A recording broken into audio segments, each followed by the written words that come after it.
นี่เขาทำอะไรอ่ะ 제일 싫어하는 비박파 팽개 เข้ามาทางนี้เขาประท้วงแน่ๆเลยอ่ะประท้วงแบบไหนวะประท้วงอยู่คนเดียวเนี่ยวันนี้เรามากันที่ The War Memorial of Korea ฟรีด้วย รถถังเต็มเลยอ่ะไม่ต้องรอวันเด็กเลยโอ้เขาให้ขึ้นไหมของจริงใช่ไหมอ่ะ มีดินติดอยู่ก็คงใช่ โอ้ ของจริงว่ะไม่ใช่พลาสติกด้วย นี่เขาเขียนว่า do not crime โอ้นี่ของจริงไหมเนี่ยใหญ่มากอ่ะ คงเป็นของจริงที่เอาดินปืนออกไปหมดแล้ว มันก็แน่ละสิ เกิดตูมตามขึ้นมานี่ เกาหลีที่โซลเนี่ยเขามีสถานที่แบบเนี้ยให้เข้าฟรีอ่ะวันก่อนก็ National History Museum ใช่ไหมก็ฟรีนี่ก็ War Memorial ก็ฟรีแถมเป็นตึกที่ใหญ่โตอลังการอย่างมากอยากให้มีในประเทศเราบ้างซึ่งก็ยังนึกไม่ออกเลยคือก็รู้ว่ามีมิวเซียมสยามอะไรหรืออะไรแต่ว่ามันก็เป็นของเอกชนนะของเราที่ใครๆเงี้ยมันมีที่ไหนเราอยากจะรู้ประวัติตั้งแต่สมัยอยุธยาเลยหรือตั้งแต่รัตนโกสินทร์หรือแม้กระทั่งช่วงใกล้ๆเนี่ยตั้งแต่ร.5 ที่ประเทศไทยเริ่มเจริญจนกระทั่งเกือบจะเป็นมหาอำนาจเนี่ยถ้าไม่ดวงกุดซะก่อนเนี่ยก็เป็นประวัติที่คนควรจะรู้อย่างมากว่าพื้นเพมันจะหาอย่างละเอียดได้จากที่ไหนถ้าไม่ได้ไปหาคลิปใน YouTube นะ วันนี้เราก็จะได้รู้ประวัติของเกาหลีน่าจะเป็นช่วงหลังสงครามโลกซึ่งตั้งแต่ก่อนสงครามโลกก็ถูกญี่ปุ่นยึดครองแต่ว่าหลังสงครามโลกก็ยังไม่ได้จบวิบากกรรมก็คือยังมีสงครามหลังจากนั้นในช่วงที่โลกนี้มีสงครามเย็นระหว่างอเมริกากับโซเวียตใช่ไหมแต่เกาหลีเองก็มีสงครามนะไม่แน่ใจน่าจะเป็นสงครามกับเกาหลีเหนือแล้วก็อื่นๆอีกมากมายซึ่งตรงป้ายนี้ก็คือข้างล่างคือคนที่มาช่วยเกาหลีรบเป็นกำลังพลจาก UN มีไทยแลนด์อยู่ด้วย Q in Action ก็คือทหารไทยที่มาช่วยรบก็เสียชีวิตไป136คนแล้วก็อเมริกาเยอะสุดเลย 36,000 คนเลยเรามาช่วยรบและเสียชีวิตไปเนี่ยนะเนี่ยเขาบอกเนี่ยรวมทั้งหมดก็คง 40,000-50,000 คนส่วนของคนเกาหลีเองทหารเกาหลีในช่วงโคเรียนวอร์ก็เสียชีวิตไปทั้งหมด 150,000 เวียดนามวอร์ที่สงสัยต้องไปหลังจากโคเรียนวอร์ประมาณ20 ปีก็คงต้องไปช่วยอเมริกาบ้างก็เสียชีวิตไปเกือบ 5,000 คนแล้วหลังจากเวียดนามวอร์ก็มีอีกมิวเซียมนี้คงเป็นประวัติตรงนั้นโอ้ก็เสียชีวิตกันเยอะมากเลยนะเนี่ยเป็นแสนเลยอ่ะในสงครามเกาหลีอ่ะหลายประเทศที่เราไปที่เขามีสงครามในช่วงหลายสิบปีที่ผ่านมาก็จะมี War Memorial ทุกที่เลยแต่ที่นี่สร้างใหญ่แล้วก็ให้เข้าฟรีด้วยโอ้นี่คือรายชื่อโอ้เยอะมากอ่ะเกาหลีเหนือกับใต้ทุกวันนี้ก็ยังไม่ได้รวมกันแล้วก็ยังคงมีปัญหากันอยู่ก็คงทำให้เขาต้องตื่นตัวอยู่ตลอดเวลานั่นแหละตรงนี้คือด้านหน้านี่คือทางเข้าเปิด 9 โมงถึง 6 โมงหยุดวันจันทร์จะบริจาคแต่ว่ามันมีแต่แบงค์นะถ้าเราใส่เหรียญลงไปนี่เสียงดังนี่อายเขาเลยนะมันจะมาโชว์อีกถ้ามันมีเสียงขึ้นมาแล้วก็ดังเดี๋ยวนี้มันมีทั้งหมด3ชั้นนะมีตู้เก็บของให้ด้วยล่ะเก็บฟรีปิดเข้าไปใช่ไหมเสร็จปุ๊บเราก็กดรหัสกดดอกจันก่อนแล้วก็กดรหัส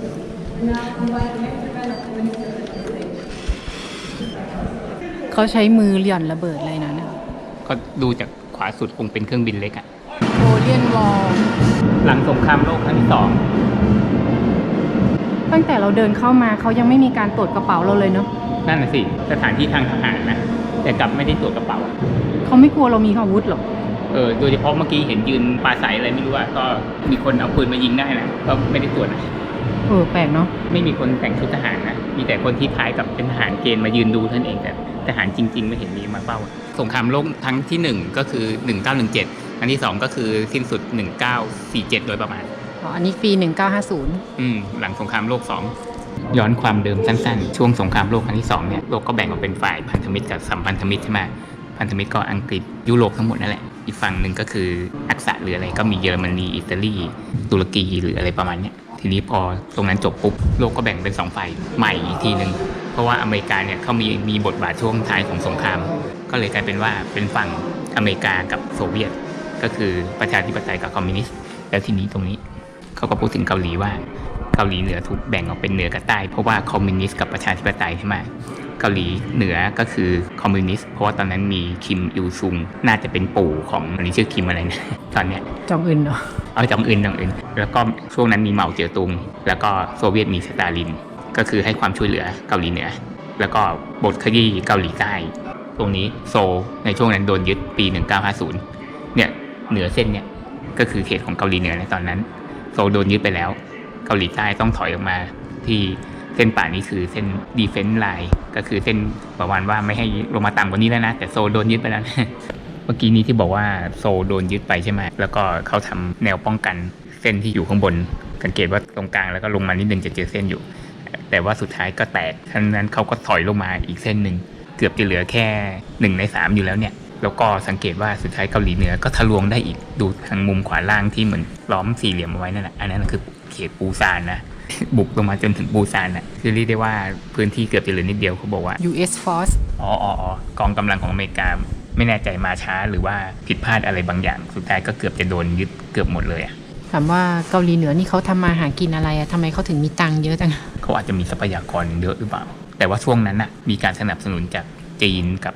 โซเวียตใช่ไหมซึ่งในเวลานั้นนะที่เรียกว่าสงครามเย็นนั่นน่ะก็คือเหมือนเป็นการเผยแผ่ลัทธิไงว่าไอ้จุดเกาหลีเหนือกับใต้เนี่ยถือเป็นจุดชนกันระหว่างประชาธิปไตยกับคอมมิวนิสต์เลยใช่ไหมหมายความว่าถ้าคอมมิวนิสต์สามารถแหกด่านได้ก็คือยึดเกาหลีใต้ได้เมื่อไหร่ปุ๊บเนี่ยเหมือนประชาธิปไตยนี่คือเกือบจะแตกอีกจุดหนึ่งก็คือเวียดนามตอนนั้นก็โดนแบ่งเหนือกับใต้เหมือนกันคือสุดท้ายเวียดนามก็กลับมารวมกันได้เพราะว่าเอาชนะอเมริกาทีหลังเวียดนามจริงๆเอาชนะในขณะที่ยังเป็นคอมมิวนิสต์นะแต่เป็นคอมมิวนิสต์ที่สุดท้ายก็พัฒนาประเทศได้แต่อันนี้คือจนถึงปัจจุบันเกาหลีเหนือกับใต้ยังแบ่งแยกประเทศกันอยู่คงเป็นถือเป็นจุดชนกันระหว่าง2ค่ายนี้อยู่ดีน่าจะเหลือแค่ที่เดียวในโลกมั้งที่เป็นจุดชนกันระหว่าง2ค่ายเนี่ยตอนนี้อเมริกาเป็นเจ้าโลกใช่ไหมแล้วก็มีประเทศที่เป็นพันธมิตรหรืออะไรเนี่ยมีหลักการอย่างหนึ่งก็คือเขาจะไม่ยอมรับประเทศที่เป็นเผด็จการหรือว่าที่เป็นคอมมิวนิสต์สังเกตนะไทยช่วงที่โดน4 ปีแรกหลังยึดอำนาจของไทยเนี่ยช่วงนั้นฝรั่งเขาก็ไม่ยอมรับจนกระทั่งมีการเลือกตั้งปี62ถึงยอมรับมากขึ้นระดับหนึ่งถึงคนเดิมที่รัฐประหารมาจะเปลี่ยนมาเป็นเลือกตั้งเป็นนายกก็เป็นประชาธิปไตยแล้วก็ถือว่ายอมรับ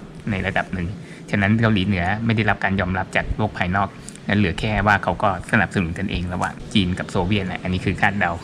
แล้วก็อาจจะมีทรัพยากรธรรมชาติเยอะฉะนั้นเอาว่าถ้า2 ประเทศเนี่ยเหนือกับใต้รวมกันได้เมื่อไหร่เนี่ยผมว่าเกาหลีนี่น่าจะเป็นซูเปอร์พาวเวอร์เลยหมายถึงว่าเกาหลีใต้อะน่าจะเป็นซูเปอร์พาวเวอร์เลยเพราะว่าจะไปได้ทรัพยากรเกาหลีเหนือมาด้วยโหยังคิดภาพไม่ออกเลยว่าจะไปรวมกันได้ยังไงต่างกันคนละขั้วขนาดนั้นเพราะว่าเจ้าเดิมที่ปกครองเกาหลีเหนืออยู่ตอนนี้ก็ยังมี power เยอะอยู่นะจะรวมกันได้ยังไงนะแผนที่นี่มันเป็นสีลอกหรือมันเป็นของจริงดูดิแดงก็คือเกาหลีเหนือเกือบหมดเหลือแค่ขาวไม่ได้ลอกอันนี้คือเกาหลีเหนือบุกเข้ามาหรืออยู่แค่นี้เองแล้วผลักกลับไปได้ยังไงอ่ะหลังจากที่โดนยึดเกือบทั้งประเทศแล้วแต่เป็นว่าสถานการณ์น่าจะเริ่มพลิกผันได้เพราะว่าคนนี้นายพลดักลาสแมคอาเธอร์ซึ่งในช่วงนั้นน่ะหลังสงครามโลกครั้งที่2ที่ญี่ปุ่นโดนบอมอ่ะแล้วก็ญี่ปุ่นยอมแพ้ใช่ไหมอเมริกาก็ส่งคนเนี้ยไปปกครองญี่ปุ่นเป็น Supreme Commander ก็คือผ่านมาหลายปีญี่ปุ่นจากที่เคยเป็นศัตรูของเกาหลีก็กลายเป็นพันธมิตรเพราะว่าคนปกครองก็คืออเมริกาในช่วงนั้นแล้วเขาก็น่าจะเป็นคนที่พลิกเกมสงครามนี้ไอ้พื้นสีเนี่ยก็คือญี่ปุ่นใช่ไหมอเมริกามีการมาตั้งฐานทัพเรือที่ญี่ปุ่นเสร็จแล้วก็อเมริกามีแผนที่จะยึดกรุงโซลกลับคืนมาก่อนซึ่งตอนนั้นเกาหลีใต้เหลือแค่พื้นที่สีขาวตรงนี้เองคือแถบปูซานไอ้สีแดงทึบๆนั่นก็คือเกาหลีเหนือยึดไปแล้วฉะนั้นถ้าดูตามเส้นเรือแล้วเนี่ยเขาก็จะไปยึดโซลกลับคืนมาก่อนเมื่อยึดโซลได้แล้วเนี่ยก็คงจะเหมือนประมาณว่ามีฐานตรงนี้แล้วอะก็ตรงอื่นน่าจะยึดกลับคืนได้เหมือนกันแล้วก็บริเวณที่อเมริกามาลุกคืนจากเกาหลีเหนือเนี่ยไม่ใช่ที่ไหนอินชอนนั่นเองอินชอนก็คือที่ตั้งสนามบินนั่นไงเหมือนเป็นอีกจังหวัดหนึ่งที่อยู่ใกล้โซลมา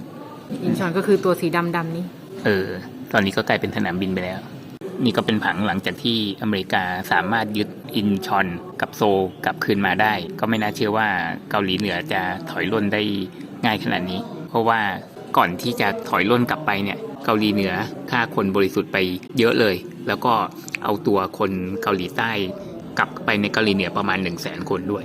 ที่บอกว่าบางคนมีญาติอยู่เกาหลีเหนืออะไรอย่างเงี้ยแต่ข้ามไปไม่ได้คิดเล่นๆว่าเสียดายเนาะคือโซนนี่อยู่ติ่งนี้เลยนะใกล้ๆไอ้สีแดงๆนี่เลยนะก็ไหนๆก็ตีให้สีแดงให้หายไปให้หมดเลยด้วย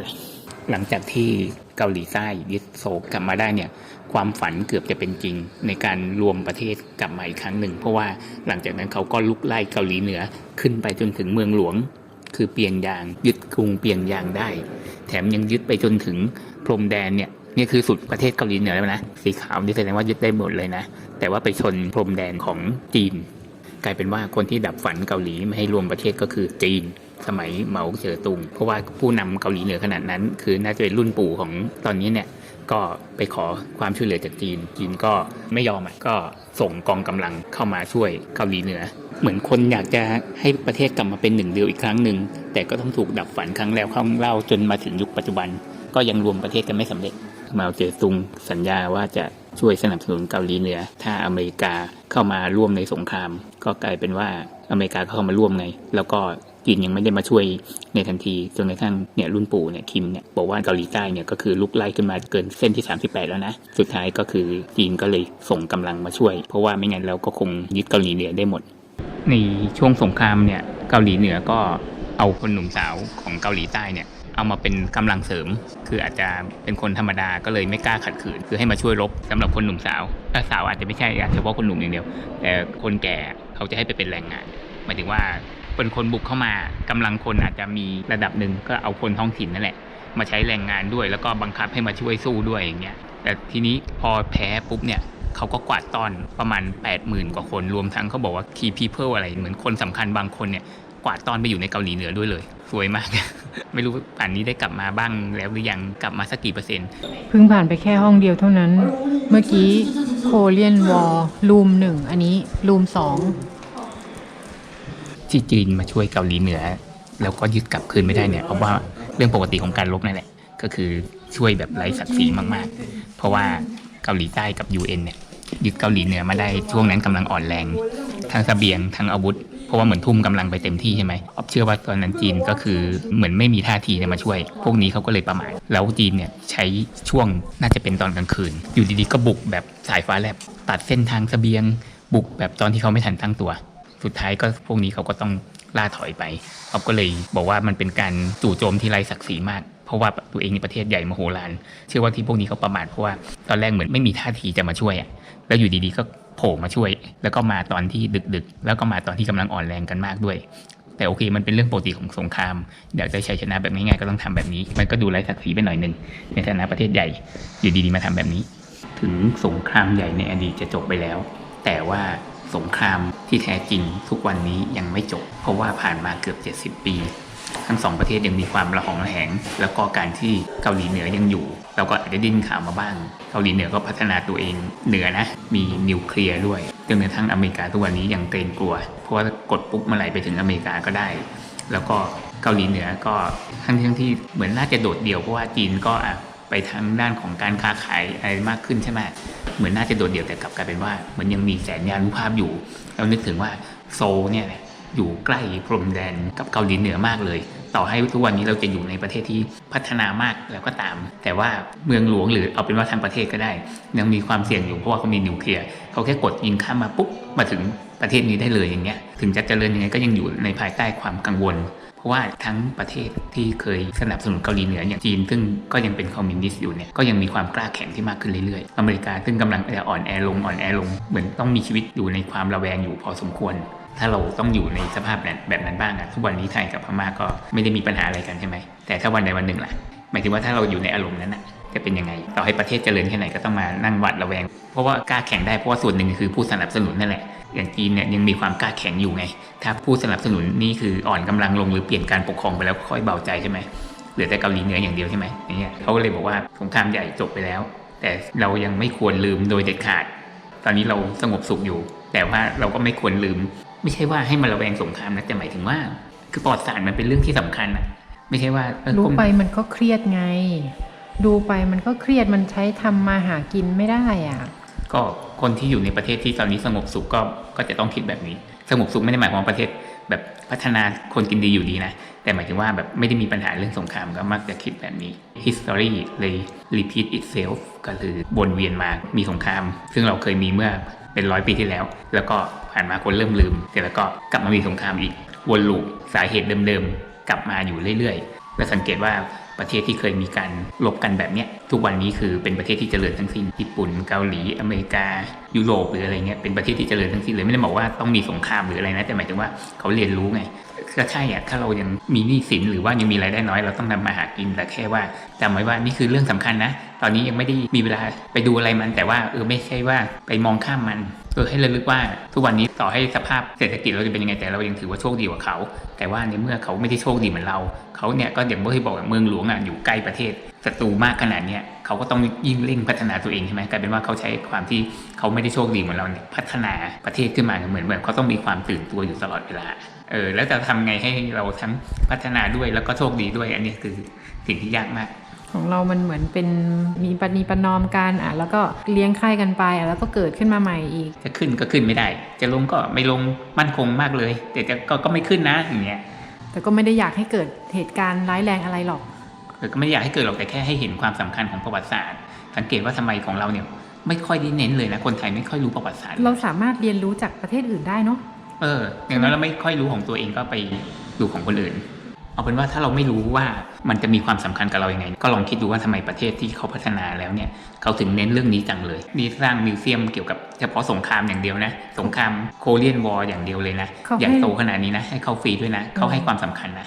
ทำไมประเทศพัฒนาแล้วเขาถึงให้ความสำคัญขนาดนี้ล่ะเขาให้ชาวต่างชาติเข้าฟรีด้วยเข้าฟรีทุกคนติดป้ายไปเลยฟรีแอดมิชชั่นอะไรเงี้ยไม่มีตรวจกระเป๋าด้วยไม่มีตรวจอาวุธด้วยแปลกมากอ่ะถึงแม้เรายังไม่รู้ว่ามันสำคัญยังไงแต่ให้รู้ว่าประเทศที่พัฒนาแล้วเขาให้ความสำคัญแสดงว่ามันต้องมีอะไรสักอย่างหนึ่งที่จำเป็นที่ต้องเรียนรู้เรื่องพวกนี้คือพวกเราดูผิดสเต็ปเราไปดูชั้น2ก่อนก็คือยุคสมัยหลังอันนี้คือยุคสมัยโบราณตั้งแต่โคระยอยุคโซซอนนี่ไม่ใช่ตั้งแต่โคระยอแล้วยุคตั้งแต่ยุคหิน BC ด้วยนะเนี่ยดูสิHistory Museum นั่นเราดูพวกนี้ไปเยอะแล้วมันก็พันจะ4 โมงแล้วเนี่ยประวัติของเขาเก่าแก่เลยถ้าทางตะวันตกก็เทียบเท่ากับโรมันถ้าทางตะวันออกก็คือเทียบเท่ากับยุคราชวงศ์ฮั่นของจีนซึ่งเป็นราชวงศ์แห่งแรกชาวจีนเรียกตัวเองว่าชาวฮั่นนะก็เพราะจากราชวงศ์นี้แหละภาพรวมนะก็คือประวัติศาสตร์ของเกาหลีเนี่ยจะมีความผูกมัดกับจีนอยู่ตลอดเวลาก็คือตั้งแต่สมัย3อาณาจักรแล้วเนี่ยคือเขาก็จะรบพุ่งกันเองโกกุระยอซินลาบักเจใช่ไหมแต่สุดท้ายก็คือซินลาขอความช่วยเหลือจากจีนก็คือราชวงศ์ถังมาช่วยซินลาในการรบกับโกกุระยอแล้วก็พอมาเกาหลีกลายเป็นราชวงศ์โจซอนก็ยังเป็นพันธมิตรที่ดีกับจีนในราชวงศ์หมิงก็คือได้รับอิทธิพลจากจีนมาอยู่ตลอดเวลาเขาเรียกว่าเกาหลีดำรงสถานะมาในสมัยโบราณได้ก็เพราะมีแรงหนุนจากจีนมาตลอดแต่ว่าพอมาเปลี่ยนไปที่เราพูดมาก่อนนั้นเนี่ยในช่วงหลังสงครามโลกครั้งที่2เนี่ยที่จีนหนุนแต่เกาหลีเหนือแล้วเกาหลีใต้ก็มีอเมริกามาหนุนก็กลายเป็นว่านี่คือการพลิกผันก็คือแม้กระทั่งช่วงที่เกาหลีต้องสู้กับญี่ปุ่นในช่วงแรกๆสมัยโทโยโทมิฮิเดโยชิเนี่ยตอนช่วงนั้นเป็นช่วงที่เกาหลีฝักใฝ่จีนมากเพราะจริงๆญี่ปุ่นเนี่ยเขาอยากได้จีนวงเล็บเขาอาจจะไม่รู้ว่ามันใหญ่แค่ไหนนะเขาอยากได้จีนเขาจะใช้เกาหลีเป็นทางผ่านเพราะว่าประเทศมันอยู่ใกล้กันแต่เกาหลีก็คือเป็นพันธมิตรกับจีนก็ไม่ยอมให้ผ่านดังนั้นเกาหลีต้องโดนแทนและทีนี้พอช่วงสงครามโลกครั้งที่2เนี่ยญี่ปุ่นก็ยังทะเยอทะยานที่อยากจะยึดจีนอยู่ก็จะใช้เกาหลีเป็นทางผ่านอีกเกาหลีก็ไม่ยอมอีกอยู่ดีฉะนั้นเกาหลีก็เลยต้องโดนญี่ปุ่นยึดครองอยู่นานมากจนทั้งญี่ปุ่นแพ้สงครามโลกครั้งที่2เขาทำสวยจังเลยเนาะเราก็ยังเป็นพวกอ่านจดเลยนะก็เลยอ่านเยอะช่วงแรกๆแล้วหลังๆเดินผ่านแล้วก็เป็นพื้นที่ที่มหัศจรรย์อะไรเก่าแก่พอๆกับโรมันแต่ว่ามีการแบ่งอาณาจักรซอยย่อยกันอีกทั้งที่มีพื้นที่แค่นี้นะแล้วก็รบพุ่งกันตลอดเวลาแต่สุดท้ายก็เอาเป็นว่าเป็นชนชาติที่มีศักดิ์ศรีแต่อย่างน้อยมันก็ทำให้เด็กรุ่นใหม่ๆเราเป็นต่างชาติเรายังมีความรู้สึกโอ้เขายิ่งใหญ่เนาะของไทยเราอาจจะยิ่งใหญ่มากก็ได้แต่ว่าเราไม่ได้มีประวัติศาสตร์ให้เราเรียนรู้ไงแล้วว่าสิ่งหนึ่งที่ทำให้เกาหลีพัฒนาเนี่ยก็คือความเป็นชาตินิยมซึ่งน่าจะเกิดช่วงสงครามเกาหลีนั่นแหละเพราะว่ามันไม่ได้มีแต่ทหารที่ต้องเป็นคนรบนะประชาชนผู้หญิงเด็กคนแก่หรืออาชีพต่างๆต้องใช้ความร่วมมือร่วมใจกันทั้ง UN ทั้งเกาหลีของตัวเองจะลบไปประชาชนไม่สนใจไม่ใช่ประชาชนก็ต้องให้ความร่วมมือแล้วก็มีเหตุการณ์ที่ประชาชนต้องอพยพเพราะว่าเกาหลีเหนือบุกมาแบบยึดเมืองหลวงหรืออะไรเงี้ยมันก่อให้เกิดความสามัคคีก่อให้เกิดความร่วมมือร่วมใจกันเกิดความชาตินิยมขึ้นมาจริงๆถ้าไม่มีเรื่องนี้นะเกาหลีก็เปรียบเสมือนกับประเทศที่เป็นลูกน้องของจีนไปเรื่อยๆหมายถึงตั้งแต่สมัยโบราณนะก็คงไม่ได้อยู่ดีพลิกผันมาเจริญขนาดนี้คือต้องบอกก่อนว่าเกี่ยวกับประวัติศาสตร์ของเกาหลีอะไรที่เราพูดทั้งหมดเนี่ยพูดในฐานะเปรียบเสมือนกับนักท่องเที่ยวที่ไม่เคยได้รู้เรื่องอะไรที่นี่มาก่อนเลยแล้วก็มาดูมิวเซียมแล้วก็สนใจประวัติศาสตร์ก็เลยมาสรุปให้ดูแต่ไม่ได้ไปลงลึกถึงขั้นแบบคือทุกประเทศเนี่ยก็ต้องมีศักดิ์ศรีมีพระพจน์มีความภูมิใจของตัวเองที่มันซึ่งเราไม่ได้ไปรู้เรื่องนั้นจะมีคนที่แบบชอบเกาหลีมากแล้วก็หลายคนก็อาจจะแบบว่าศรัทธาวิจารณ์หรือรู้ลึกหรืออะไรอย่างเงี้ยใช่ไหมแต่ว่าเรานึกถึงว่าถ้าเกาหลีไม่ได้มีแบบซีรีส์ดาราหน้าตาดีๆหรือนักร้องหรืออะไรที่แบบว่าคนนิยมหรืออะไรเงี้ยคนจะมาสนใจประวัติเกาหลีอะไรมากขนาดนี้ไหม ก็คงไม่ใช่ไหมเราก็เหมือนคนที่ไม่ได้ไปดูเรื่องพวกนั้นเราก็มาแบบไม่ได้รู้เรื่องอะไรเลยมาดูแล้วก็มาพูดตามที่เราดูมิวเซียมมาเฉยๆซึ่งอาจจะไม่ได้ลึกอย่างที่บอกนะเอาตามความชอบความเข้าใจของเราไม่งั้นเราไปประเทศอื่นปุ๊บเราก็ต้องมานั่งระแวงที่เราจะพูดประวัติประเทศเขาผิดหรือเปล่าวะแล้วก็พูดในสไตล์นักท่องเที่ยวให้คนที่กำลังจะมาเที่ยวได้รู้ไว้บ้างว่ามันเป็นยังไงคร่าวๆเฉยๆ อย่างน้อยเราก็ได้ผ่านหูผ่านตาไงอ๋อมันมีแบบนี้ด้วยเนาะ ไม่ว่าไปประเทศไหนต้องระแวงทุกประเทศเลยจะไปพูดประวัติเขาผิดหรือเปล่านี่เนี่ยคือการยืนยันว่าราชวงศ์โดยเฉพาะราชวงศ์สุดท้ายของเกาหลีคือโจซอนเนี่ยก็ได้เป็นพันธมิตรกับจีนขนาดไหนละกันเพราะว่าอันนี้บอกว่าช่วงที่ญี่ปุ่นมาบุกนะราชวงศ์โจซอนก็ได้ขอความช่วยเหลือจากราชวงศ์หมิงซึ่งเป็นราชวงศ์รองสุดท้ายของจีนหมิงเสร็จแล้วก็ชิงที่มาชิงที่ถูกพวกแมนจูมายึดครองไปแหละหัวโล้นถักเปียนั่นแหละก็ขอความช่วยเหลือจากราชวงศ์หมิงมาช่วยเพราะว่าญี่ปุ่นตอนนั้นคือเป็นช่วงที่จักรพรรดิเนี่ยไร้อำนาจแต่ว่าพวกไดเมียวคือเจ้าของแคว้นแต่ละแห่งของญี่ปุ่นเนี่ยตั้งตนเป็นใหญ่แล้วสุดท้ายก็มีคนรวมประเทศก็คือเป็นโนบุนากะก่อนซึ่งสุดท้ายก็โดนทรยศแล้วก็มีฮิเดโยชิที่มาปราบคนทรยศแล้วก็ตั้งตนเป็นผู้ปกครองต่อจากโนบุนากะฮิเดโยชินี่แหละเป็นตัวมาบุกแล้วก็สามารถยันเอาไว้ได้แต่ว่าก็ไม่ได้ชนะนะยันเอาไว้เพราะว่าฮิเดโยชิอ่อนแรงซะก่อนก็เลยกลับไปแล้วก็กลับมาบุกใหม่อีกแต่สุดท้ายฮิเดโยชิก็อาจจะสุขภาพไม่ดีก็ล่าถอยไปอีกแล้วก็สุดท้ายโตกุกาวะอิเอยาสึที่เป็นคนได้ปกครองญี่ปุ่นต่อจากนั้นอีกถึง400กว่าปีก็เลยสงบศึกกันไปกับญี่ปุ่นจนถึงสงครามโลกครั้งที่2นั้นที่โตกุกาวะสิ้นอำนาจไปญี่ปุ่นก็กลับมาบุกใหม่อีก เขามีหนังให้ดูเยอะจังเลยเนาะเขาให้เดินขึ้นไปได้ด้วยแหละก็ไม่ได้ห้ามนี่ กลายเป็นว่าจีนนี่คือไม่ใช่แค่ช่วยเกาหลีเหนือกลับมาอย่างเดียวแต่ว่าสุดท้ายตีมาจนถึงโซลเลยคือโซลอุตสาห์ยึดกลับคืนมาได้ใช่ไหมจีนช่วยเกาหลีเหนือปุ๊บลุกไล่มาจนทั้งกองกำลังเกาหลีใต้กับ UN ต้องถอยอพยพคนออกจากโซลเลยอพยพคนเป็นล้านเลยแล้วก็รัฐบาลเนี่ยของเกาหลีใต้เนี่ยต้องไปตั้งอยู่ที่เกาะเจจูแทนเลยในช่วงนั้นในนี้บอกว่าตอนนั้นโซลเนี่ยกลายเป็นเมืองผีโกสต์ทาวน์เลยเพราะว่าไม่มีคนอยู่ คืออุตสาห์ยึดกลับคืนมาได้รวมประเทศและเกือบจะสำเร็จโดนตีย้อนกลับมาสุดท้ายเสียโซลไปอีกรอบหนึ่งเป็นรอบที่2ถ้าสงสัยว่าทหารของไทยไปเกี่ยวช่วงไหนเนี่ยเกี่ยวช่วงนี้แหละก็คืออีกประมาณ3เดือนถัดมากองกำลังทั้งเกาหลีใต้แล้วก็ UN ที่ถอยร่นลงมาเนี่ยก็รวมขอความช่วยเหลือจากประเทศอื่นด้วย3บรรทัดสุดท้ายฝรั่งเศสตุรกีนิวซีแลนด์เนเธอร์แลนด์แคนาดาไทยแลนด์ฟิลิปปินส์กรีซเบลเยียมลักเซมเบิร์กแล้วก็แอฟริกาใต้คือทั้งหมดนี้รวมกำลังกันเพื่อ counter attack กลับไปอีกรอบหนึ่งสุดท้ายก็มายันกันที่เส้นขนานที่38ก็คือคงเป็นที่เที่ยวตอนนี้แหละที่อะไร DMZ อะไรเนี่ยคงจะเป็นสภาพนั้นจนถึงทุกวันนี้ก็คือทั้งสองฝ่ายมีกำลังที่ใกล้เคียงกันก็คือสรุปว่านานาชาติให้การช่วยเหลือก็ออฟสงสัยว่าของเราทั้งทหารทั้งตำรวจเนี่ยไปเอาไอเดียชุดราชการลัดติ้วมาจากไหนเพราะว่าถ้าดูทางนี้แล้วเนี่ยสมัยอดีตหลายสิบปีที่แล้วทั้งอเมริกาหรือเกาหลีเนี่ยดูไม่มีใครใส่ชุดลัดติ้วเลยหมายถึงว่าชุดข้าราชการแบบนี้เนี่ยนะดูนี่เขาก็ไม่ได้ใส่ชุดลัดติ้วนะแล้วก็ของอีกฝั่งเกาหลีก็ไม่ได้ใส่นี่อเมริกาเนี่ยหน้าตาเป็นฝรั่งอันนี้เกาหลีหรือดูทหารข้างหลังเขาก็ไม่ได้ใส่ชุดลัดติ้วแต่ประการใดเขาคงมีเหตุผลแหละเราไม่รู้เองแล้วก็ตอนเราไปยุโรปเราก็เห็นตำรวจที่นั่นเขาก็ใส่ชุดหลวมๆก็เลยสงสัยเล่นๆสงสัยเพราะความอยากรู้แต่เขาคงมีเหตุผลก็คงมีเหตุผลอะไรบางอย่างแต่ว่าประเทศเราอากาศร้อนการใส่ชุดแบบนั้นมันจะค่อนข้างทรมานก็น่าเห็นใจในที่สุดการรบก็สงบลงเพราะว่าทุกฝ่ายเซ็นสัญญากันทั้ง UN ทั้งเกาหลีใต้เกาหลีเหนือแล้วก็จีนว่าโอเคสงบศึกนะฝั่งนี้คือฝั่ง UN แล้วก็อันนั้นน่าจะเป็นเกาหลีเหนือทำให้สงครามสงบเร็วขึ้นแต่ผลก็คือยังคงรวมตัวกันไม่ได้มาจนถึงทุกวันนี้แต่เกาหลีใต้ก็ไม่ละความพยายามนะสุดท้ายสงครามระหว่างเกาหลีเหนือกับเกาหลีใต้เนี่ยใช้เวลาถึง3ปีนะตั้งแต่มิถุนา1950จนถึงกรกฎา1953พอดีเลย3ปีก็สูญเสียเยอะมากมีคนเสียชีวิตหรือบาดเจ็บ 1.5 ล้านคนแล้วก็ 200,000 คนสูญหายแล้วก็ประมาณ 100,000 คนถูกลักพาตัวไปอยู่ที่เกาหลีเหนือซึ่งส่วนใหญ่ก็หลายคนแล้วกันเป็นทั้งเจ้าหน้าที่รัฐบาลเป็นทั้งผู้สื่อข่าวเป็นทั้งผู้นำศาสนาเป็นศิลปินเป็นสารพัดเป็นการสูญเสียครั้งใหญ่แล้วก็คิดเป็นมูลค่าการสูญเสียประมาณ 1.8 ถึง 3,000 ล้าน US ดอลลาร์ก็ประมาณ100,000 กว่าล้านบาทในสมัยนั้นประมาณ70ปีที่แล้วถ้าสมัยนี้ก็อาจจะคูณไปสัก100 เท่า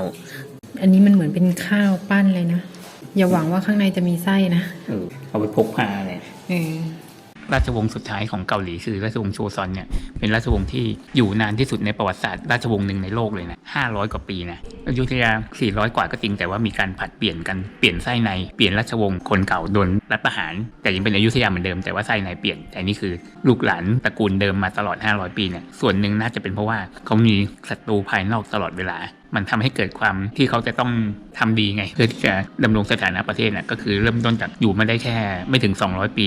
ก็ญี่ปุ่นบุกใช่ไหมพอญี่ปุ่นบุกหลังจากนั้นก็จีนมีการผัดเปลี่ยนเป็นราชวงศ์ชินซึ่งเป็นศัตรูเก่าของเกาหลีอยู่แล้วพวกแมนจูซึ่งจะอยู่ทางเหนือเกาหลีเหนือขึ้นไปอีกเคยมาบุกอยู่หลายรอบมากพอมายึดจีนได้ปุ๊บก็แน่นอนว่ากล้าแข็งมากขึ้นไหมเกาหลีไม่มีทางสู้ได้อยู่แล้วกลายเป็นว่าต้องทำสงครามกันสุดท้ายเกาหลีสู้ไม่ได้ก็มีรัชทายาทก็ต้องส่งไปเป็นตัวประกันแล้วก็ถึงจะได้กลับมาปกครองเมื่อถึงเวลาอยู่ภายใต้อำนาจของราชวงศ์ชินอยู่ตลอดก็เลยกลายเป็นว่าเหมือนมีแรงกดดันจากภายนอกตลอดไงแต่ถ้าเกิดเป็นราชวงศ์ที่สงบสุขอย่างจีนเนี่ยคือเหมือนเปลี่ยนราชวงศ์ปุ๊บเจริญรุ่งเรืองอยู่แต่องค์แรกๆพอองค์หลังๆเหมือนเริ่มสงบสุขเริ่มหาผลประโยชน์กันภายในโดยพวกขันทีปุ๊บมันก็เสื่อมลงส่วนใหญ่จะอยู่กันได้แค่200 กว่าปีนะราชวงศ์ของจีนนะแค่ครึ่งเดียวของโจซอนเท่านั้นเองเพราะว่าเขาแบบสงบสุขปุ๊บความสงบสุขเนี่ยผ่านไปสักพักหนึ่งก็จะโกงกินเสร็จแล้วก็เสื่อมแล้วก็สงครามแล้วก็เปลี่ยนใหม่อีกอย่างเงี้ยเหมือนเหรียญมันมี2ด้านน่ะสงบสุขก็ดีแต่สงบสุขผ่านไปนานปุ๊บคนก็เริ่มแบบหาผลประโยชน์เริ่มโกงกินจากความสงบสุขแล้วก็ถึงข้าวเสื่อมมันเหมือนเป็นวัฏจักรวนไปวนมาอยู่ตลอดแต่เกาหลี500 ปีเนี่ยไม่ค่อยมีช่วงแบบนี้ราชวงศ์เลยอยู่ยาวนานเพราะกษัตริย์ต้องทำตัวให้ดีในตลอดราชวงศ์เนี่ยมีกษัตริย์ไม่ดีอยู่แค่องค์เดียวมั้งประมาณองค์ที่9หรือ10หรืออะไรสักอย่างที่แบบว่าเกณฑ์ผู้หญิงจากทั้งประเทศเนี่ยมาบำเรอตัวเองเข็นฆ่าขุนนางที่เกี่ยวกับเรื่องทรงความรู้หรือเข็นฆ่าประชาชนที่ไม่เห็นด้วยอะไรเงี้ยน่าไปหาหนังมาดูนะไม่ต้องทำสารคดีอะไรมากเพราะว่าทำหนังประวัติศาสตร์เยอะอยู่แล้ว บักเจเขาทำแบบหนังใหญ่ด้วยนะเนี่ยหลักๆเคยเป็นอาณาจักร2อันนี้ซินลากับบักเจ was an important military strategic point as it lied on the border between Baekje and Shilla. At the time, Kim Jun-chu's son-in-law, Kim Bum-sun, was the minister presiding over the fortress. But his lack of leadership and command caused low morale among the people. Under these circumstances, Gon-il turned on Kim Bum-sun. จำได้ว่าตอนแรกสุดเป็นโกคูเรยอบักเจซินลาอาณาเขตประเทศเนี่ยไอ้ตรงเนี้ยคือเส้นที่เป็นเกาหลีเหนือในปัจจุบันนะเคยใหญ่กว่าตอนนี้มากไอ้พื้นที่ตรงเนี้ยอดีตเคยเป็นของเกาหลีแต่ปัจจุบันน่าจะเป็นพื้นที่ของจีนอยู่แล้วเกาหลีเหนือก็คือตามเส้นนี้อาณาจักรโกคูเรยอเนี่ยก็คือพื้นที่ตรงนี้เลยตอนนี้เป็นจีนแล้วก็ปัจจุบันเป็นเกาหลีเหนือด้วยข้างล่างที่ตอนนี้เป็นเกาหลีใต้ส่วนมากจะเป็นอันนี้ซินลาอันนี้บักเจเอฟเฟกต์เยอะมาก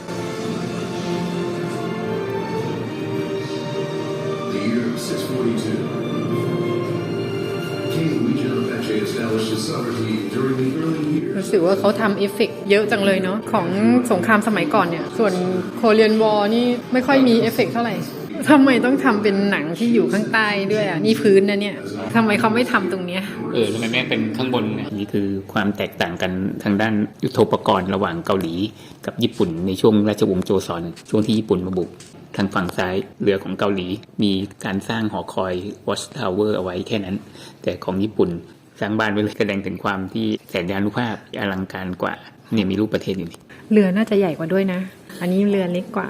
แค่เทคโนโลยีก็สู้กันไม่ได้แล้วก็มาถึงอาวุธทางซ้ายอาวุธของเกาหลีในช่วงโจซอนยังกับเอาปืนใหญ่มาเฉยๆขึ้นสนิมด้วยขึ้นสนิมแล้วก็ปืนแบบนี้ต่อให้มันกระบอกเล็กๆแต่มันก็ต้องใส่กระสุนทีละนัดมันไม่ทันกินอาวุธเนี่ยอันนี้ยิงได้ไกลกว่าแล้วก็แม่นกว่าด้วยแต่ว่าญี่ปุ่นไม่ได้คิดเองนะญี่ปุ่นช่วงนั้นบังเอิญเป็นช่วงโปรตุเกสเหมือนเราช่วงพระนเรศวรโปรตุเกสก็เข้าเอาอาวุธมาขายญี่ปุ่นก็เลยแบบว่าฮึกเหิมขึ้นมาเหมือนสงครามโลกครั้งที่2ญี่ปุ่นก็ฮึกเหิมเพราะว่าเริ่มจากเรือดำของอเมริกามาใช่ไหมญี่ปุ่นตื่นตัวญี่ปุ่นส่งคนไปเรียนมีเทคโนโลยีอะไรเรียนแบบฝรั่งญี่ปุ่นก็บุกอีกสงครามโลกครั้งที่2คือญี่ปุ่นได้อะไรใหม่ปุ๊บญี่ปุ่นบุกตลอดดูภูมิประเทศก็คล้ายๆกันนะยาวๆอันนี้เหมือนอะไรมังกรเหรอก็คล้ายมังกรอันนี้คล้ายม้าน้ำ육군에서 싸우고 있는데 그들을 석히 보내주지 위로 살고 모든 힘을 쏟을 것이라 여겼다. 한편 일본 승리 재집결한다는 소식을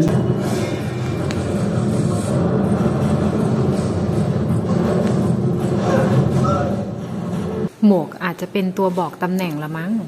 อ๋อเขาเคยมีช่วงหนึ่งที่เกรทฮันเอ็มพายเปลี่ยนชื่อประเทศจากโจซอนเป็นเกรทฮัน อันนี้เป็นของจีนไม่ใช่เหรอ อย่างเมืองโซลนี่ก็เมื่อก่อนก็ชื่อฮันยางนะก็ฮันเหมือนกันใช่ไหมก็ได้รับอิทธิพลจากจีนเยอะแหละแต่ทีนี้ว่าเหมือนเรียกตัวเองว่าเป็นจักรวรรดิเกาหลีเนี่ยอยู่ช่วงหนึ่งเลยนะเราก็สงสัยว่าอยู่ดีๆอัพตัวเองไปเป็นจักรวรรดิได้ยังไงบ้างอันนี้ยังไม่ชัดเจน 100% แต่ตรงนี้คิงน่าจะองค์สุดท้ายเนี่ยชื่อคิงโกจงเนี่ยเหมือนว่าหลังจากกลับจากรัสเซียในปีคศ1897เนี่ยก็คือได้แต่งตั้งตัวเองแต่งตั้งตัวเองเป็นกวางมู่เอ็มเพอเรอร์ภาษาอังกฤษ Shining Warrior แล้วก็เปลี่ยนชื่อประเทศเนี่ย name of the country เปลี่ยนจากโจซอนเป็น Great Han หรือ Dae Han รูปแบบเป็น Great Han Empire Empire นี่คือจักรวรรดิเลยนะ Dae Han เจกุกเหมือนเป็นการแค่ประกาศชื่อเฉยๆคือคิดดูว่าไม่ได้ไปยึดใครเขามาไม่ได้อยู่ดีๆยิ่งใหญ่มาจากไหนญี่ปุ่นยังอาจจะเรียกว่าตัวเองเป็นจักรวรรดิญี่ปุ่นได้ช่วงหนึ่งเพราะว่าปรับปรุงประเทศจะไปบุกคนอื่นแต่อันนี้คือไม่ได้ทำอะไรเพิ่มเติมนะแต่แต่งตั้งตัวเองนะมาอันนี้2บรรทัดสุดท้ายเลยแต่อย่างไรก็ตามเมื่อกี้1897ใช่ไหม10 ปีถัดมาเกรทฮันกองกำลังของแดฮันเนี่ยคือจักรวรรดิที่เขาตั้งตัวเองเนี่ยสุดท้ายก็ถูกยุบโดยญี่ปุ่นเป็นจักรวรรดิได้อยู่แค่10 ปีเท่านั้นเองช่วงนั้นเป็นช่วงที่กำลังตกต่ำลงอย่างมากของเกาหลีไงเพราะกระแสต่างๆแต่ว่าเหมือนกำลังจะได้แรงหนุนจากรัสเซียมั้งก็เลยคิดว่าจะแต่งตั้งตัวเองซะเลยอย่างนี้หรือเปล่าสรุปช่วงปลายราชวงศ์โชซอนต่อเนื่องจนถึงเกาหลีตกเป็นอาณานิคมของญี่ปุ่นแล้วก็จนถึงเกาหลีได้อิสรภาพและเข้าสู่สงครามระหว่างเกาหลีเหนือกับเกาหลีใต้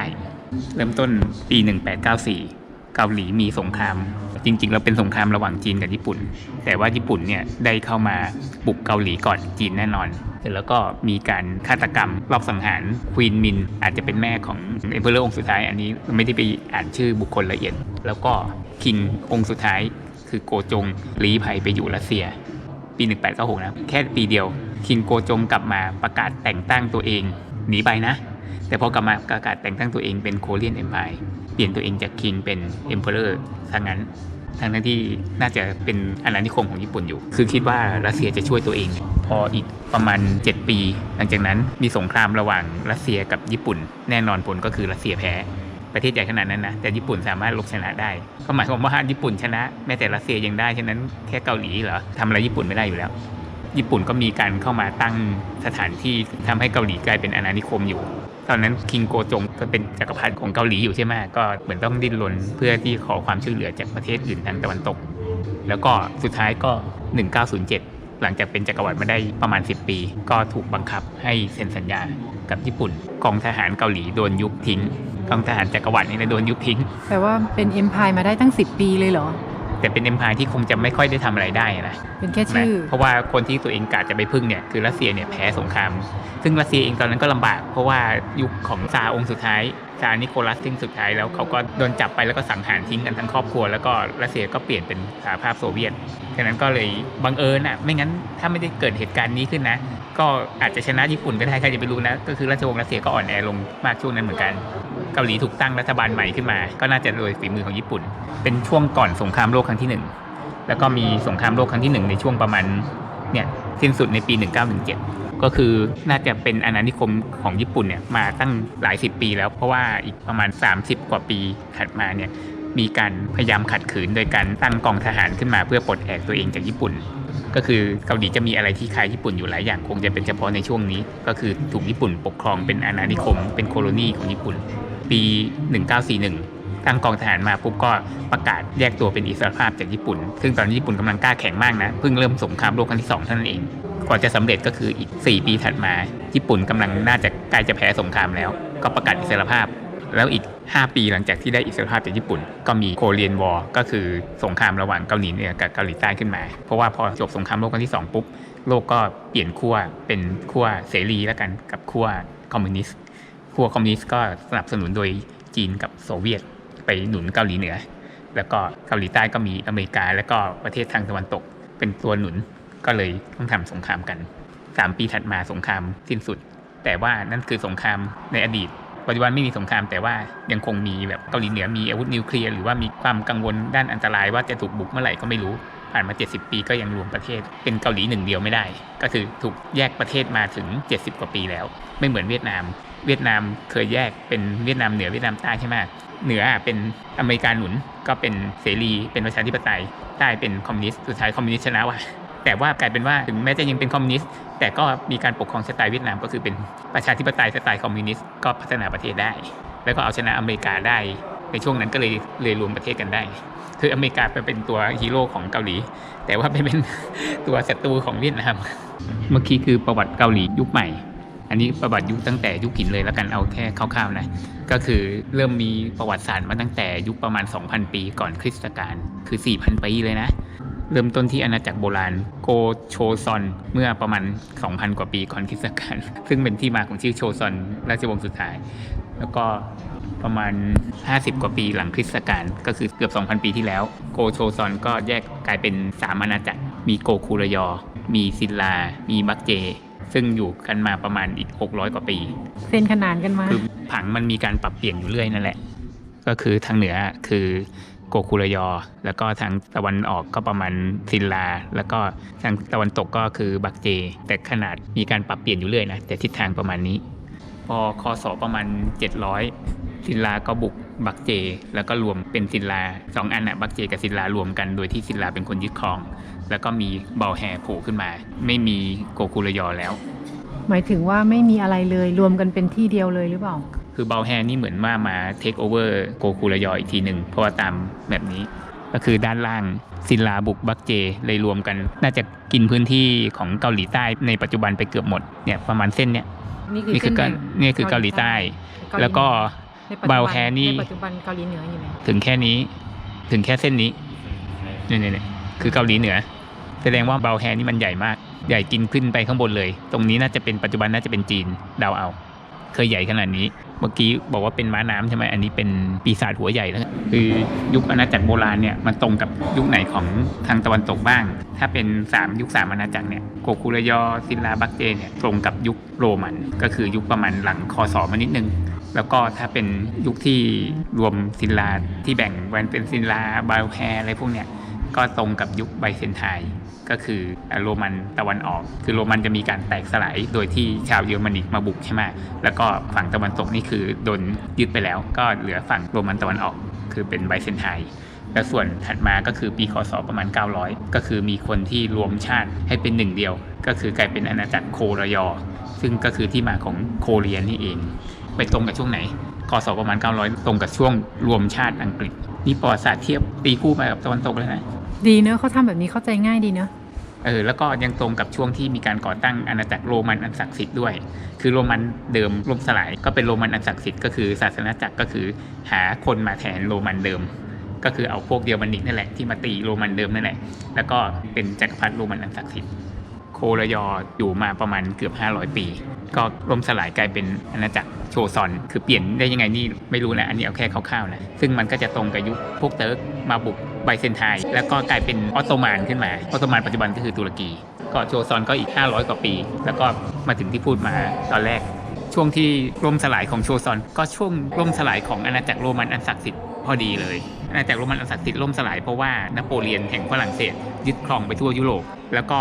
จักรพรรดิโรมันอันศักดิ์สิทธิ์องค์สุดท้ายตัดสินใจยุบตำแหน่งนี้เพราะว่าเขาไม่อยากให้นโปเลียนได้เป็นจักรพรรดิโรมันอันศักดิ์สิทธิ์เพราะนโปเลียนนี่คือเขิมต้องการตำแหน่งจักรพรรดิโรมันอันศักดิ์สิทธิ์ด้วย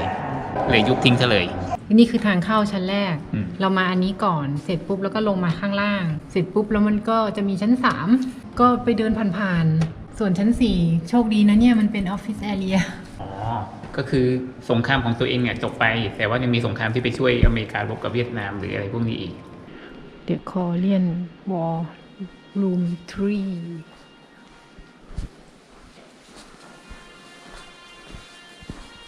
อันนี้คือลำลึกนั่นแหละทหารที่เสียชีวิตโอ้โห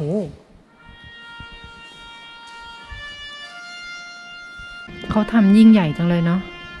นี่เราจะรู้สึกแบบไหนว่าถ้าเราเป็นคนเกาหลีนะสมมติเราแค้นจีนที่ตอนนั้นถ้าจีนไม่มาช่วยเกาหลีเหนือปุ๊บเนี่ยก็ได้รวมประเทศกันแล้วใช่ไหมถ้าจะแค้นจีนเรื่องนั้นแต่ในอดีตเองจีนก็เคยมาช่วยทั้งโจซอนทั้งราชวงศ์ก่อนเนี่ยในการต้านทานญี่ปุ่น เราเป็นคนเกาหลีเราควรจะโกรธเกลียดจีนไหมเคยมาช่วยในสมัยอดีตเหมือนกับที่อเมริกามาช่วยเกาหลีตอนช่วงหลังนี้ใช่ไหมใครจะไปรู้อนาคตอเมริกากับเกาหลีอาจจะเป็นศัตรูกันก็ได้หมายถึงว่าเราผ่านจากนี้ไปอีกนานๆนะ เป็นประชาชนก็ต้องพูดว่า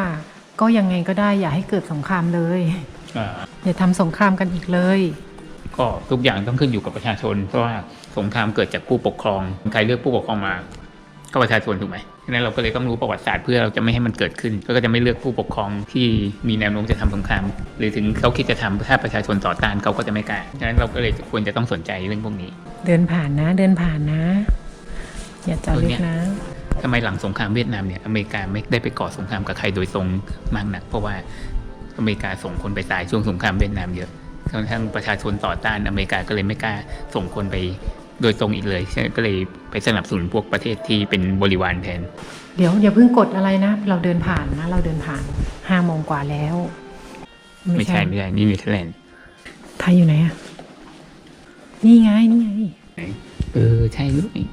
ไม่เราก็ชาตินิยมบ้างไม่ได้อะรัฐบาลทำให้เราไม่เหลือความเป็นชาตินิยมอีกต่อไปเนาะแสดงว่าชุดทหารของเราอ่ะฟิตมาตั้งแต่สมัยนั้นแล้ว First country to support Korea with material ที่เราได้ฟรีวีซ่า90 วันก็อาจจะมีผลมาจากตรงนี้ส่วนหนึ่งก็ได้ที่เคยมาช่วยเขาอันนี้ธงทหารอากาศอันนี้ธงทหารเรืออันนี้ธงทหารราบแต่ทำไมชุดของคนอื่นเขาหลวมจังเลยอ่ะอันนี้ของเราชาติแรกที่สนับสนุนอุปกรณ์ใช่ไหมแต่ประเทศอื่นเขาก็ตุรกีคือช่วยเหมือนช่วยเป็นพี่น้องแล้วกันด้วยกองกำลังทหารขนาดใหญ่เป็นพี่น้องร่วมสายเลือดเลยเหรออันนี้เขาทุ่มเทฟิลิปปินส์ประเทศแรกที่ส่งยูนิตมาที่โคเรียยูนิตอะไรหน่วยรบเลยยูนิตก็คือปืนอะไรพวกนี้ละมั้งแล้วก็ฝรั่งเศสเชื่อในอิสรภาพมากกว่ายึดตำแหน่งเนเธอร์แลนด์ทั้งหน่วยรบมาจากอาสาสมัครแต่ชุดเขาสวยเนาะเหมือนชุดทหารเรือบ้านเราเลยนะมาเป็นเรือเป็นลำเลยของเบลเยียมลักเซมเบิร์กนึกไม่ค่อยออกก็เลยบอกว่าสนับสนุนด้วยกองกำลังผสมระหว่างเบลเยียมกับลักเซมเบิร์กคือเขาต้องมีคำขอบคุณให้กับทุกชาติเขาอุตส่าห์มาช่วยไปแขวะเขาอีกสนับสนุนด้วยแมททีเรียลจะประมาณอาหารหรือเปล่าแจกของให้กับเด็กที่กำลังยากลำบากเขาทำดีจังเลยเนาะตกแต่งสวยงามมากนำเสนอดีมากอ่ะเท่าที่เคยไปดูพิพิธภัณฑ์ที่อื่นน่ะที่เนี่ยที่คิดว่าดูดีสุดเลยอ่ะอันดับต้นๆจากทุกที่ที่เราเคยไป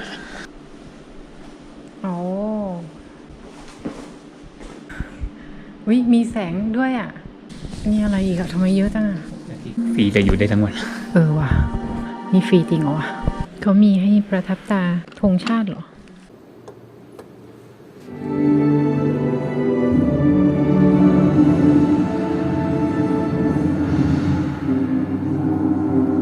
In Korea's 5,000-year history, it experienced wars large and small and suffered a lot of invasions owing to its geographical location. In all times, the country was called a nation of fortresses. Our high morale is to be a trust, hope to them. 1,129 days of the long war ceased fire, fierce battles for freedom and peace. ยังมีอีกครับท่านท่องเอาไว้ว่าเดินผ่านเดินผ่านไม่ได้วิ่งผ่านเดี๋ยวนะนิวเคลียร์มิสไซล์มันมาตกตรงนี้เหรอน่าสนใจมากเลยเนาะนิวเคลียร์มันอยู่ตรงนี้ใช่ไหมแต่ยิงไปอเมริกาก็ได้ว่านะที่เกาหลีเหนือไม่ยอมอยากจะมารวมเนี่ยเพราะว่าความเป็นโมโนโพลีของครอบครัวที่ปกครองนั่นแหละแล้วก็เขามีอำนาจนะเขาไปปกครองทุกสิ่งทุกอย่างทำไมเขาจะต้องอยากจะมารวมกับเกาหลีใต้ด้วยก็ลองเขาได้มีอำนาจแล้วนี่แต่เราก็รู้ว่าต้นทางเลยก็คือไปขอความช่วยเหลือจากจีนพอจีนมาช่วยแล้วตัวเองก็ปกครองเป็นโมโนโพลีมาตลอดจริงๆแล้วส่วนนี้เป็นส่วนที่น่าสนใจมากที่สุดนะเนี่ยเพราะว่ามันเป็นพูดเกี่ยวกับนิวเคลียร์คือนิวเคลียร์อยู่ตรงนี้ส่วนรัศมีมันเป็นลูกแรกเนี่ยมันมีลูกมีแบบนี้แล้วก็แบบยาวขึ้นใช่ป่ะถ้าลูกเล็กหน่อยก็รัศมีแค่500 กิโลเมตรระวังนะยิงมาถึงใกล้ๆประเทศนี้เลยนะประเทศไทยเป็นมิตรกับทุกประเทศอยู่แล้วเขาไม่มายิงเราหรอกให้เปลืองกระสุนเปล่าๆนี่แต่เขายิงไปถึงอเมริกาได้เลยนะเนี่ยนี่ดูดิทำไมไม่มีทิศทางของยุโรปอ่ะตอนนี้มันเกาหลีเหนือก็รุ่น3ใช่ไหมเพราะว่ารุ่นถัดไปเนี่ยก็มีความเป็นไปได้อยู่เพราะว่าถ้าการปกครองหรืออำนาจไม่ได้เข้มข้นเท่าเดิมเนี่ยคือถ้าไม่ได้เข้มแข็งเหมือนรุ่นก่อนๆมีโอกาสจะโดนแซะได้เหมือนกัน ที่สำเร็จในการที่ว่าจะทำให้อ่อนแอลงแล้วก็กลับมารวมชาติกันได้ Exhibition Hall of Donate Lyrics จะเป็นรูปที่มีคนถ่ายในช่วงที่มีสงครามแล้วก็บริจาคมา อันนี้ก็ด้วยเหรอ เกี่ยวอะไรกับสงครามอ่ะ คือเกาหลีเมื่อก่อนเป็นประเทศโนเนมมากใช่ไหม แล้วก็เริ่มต้นด้วยนักกีฬาไปแข่งโอลิมปิกในนามญี่ปุ่นถ้านึกภาพไม่ออกนะ ประเทศไหนอย่างเช่นในแอฟริกาที่เรายังไม่ค่อยรู้จักบ้าง แต่ประเทศนั้นอยู่ดีๆก็สร้างชื่อขึ้นมาจากความประทับใจอะไรบางอย่าง แล้วก็พอผ่านมาสัก30-40 ปีกลายเป็นอยู่ดีเป็นประเทศก้าวหน้าแล้วก็มีแต่ดาราหน้าตาดีๆมากมาย อันนี้คือทหารคนไทยที่เสียชีวิต เราเข้าพิพิธภัณฑ์ไปทั้งหมด 5 ชั่วโมงครึ่งค่ะ ก็รีบอ่านนะจะไม่นานก็ไม่รู้อนุสาวรีย์นี้แปลกดีนะเพราะว่าเคยไปเห็นที่อื่นเนี่ยรวมทั้งก็ของเราเองก็ด้วยอนุสาวรีย์ชัยเนี่ยก็จะต้องเป็นทหารถือปืนเป็นกลุ่มๆใช่ไหมอันนี้ก็เป็นทหารกอดกับเด็ก ทำเพื่ออนาคตของเด็ก ลักษณะอย่างนี้ก็ดีนะมันเหมือนมันดูเป็นสันติภาพดูเป็นความรักดีถ้าเกิดถือปืนก็เหมือนว่าพวกเราชนะแล้ว ๆ มันไม่มีใครชนะหรอกสงครามอะ ไม่มีใครชนะ